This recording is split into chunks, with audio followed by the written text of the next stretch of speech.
dormait pas la nuit. Pendant 2 ans, tu as perturbé son sommeil.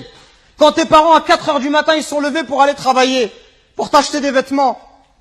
Quand lorsque tu es malade, ta mère, elle trouve pas le sommeil. Même quand tu as 30 ou 40 ans, si tu rentres à 1 heure du matin, ta mère, elle t'attend encore pour demander de tes nouvelles ou pour te préparer à manger. Qui va se comporter avec toi si c'est pas ta mère et ton père? Qui va se comporter comme ça avec toi?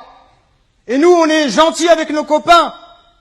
À n'importe quelle heure, on répond à l'appel de nos amis qui nous demandent de l'aide, on les aide. Mais est-ce qu'on aide nos parents? Est-ce qu'on est à leur écoute? Est-ce qu'on leur donne du temps? Est-ce qu'on leur montre du respect?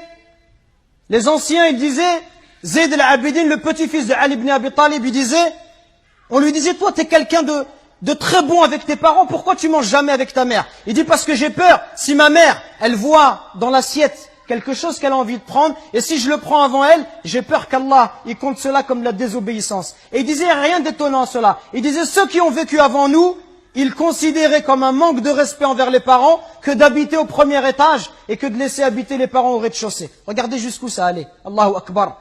Le simple fait d'être au-dessus de sa mère, au premier étage de sa mère, au rez-de-chaussée, ils considéraient ça comme un manque de respect.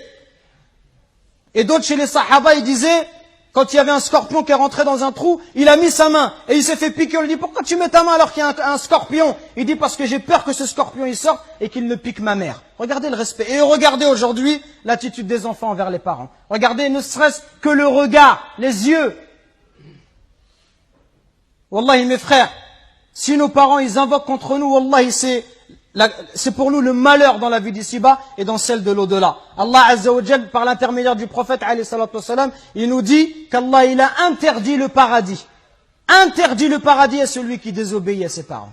Donc attention mes frères, à ne pas causer du tort à nos parents, à ne pas leur manquer de respect, mais soyons plutôt à leur écoute, soyons plutôt bons, miséricordieux pour eux. Et ceux qui doivent le plus profiter de notre générosité, de notre douceur, notre bonté, notre bon comportement, les premiers à profiter de cela, ça doit être nos parents. Parce que viendra un jour où ils vont partir, et le jour où ils vont partir, tu vas regretter.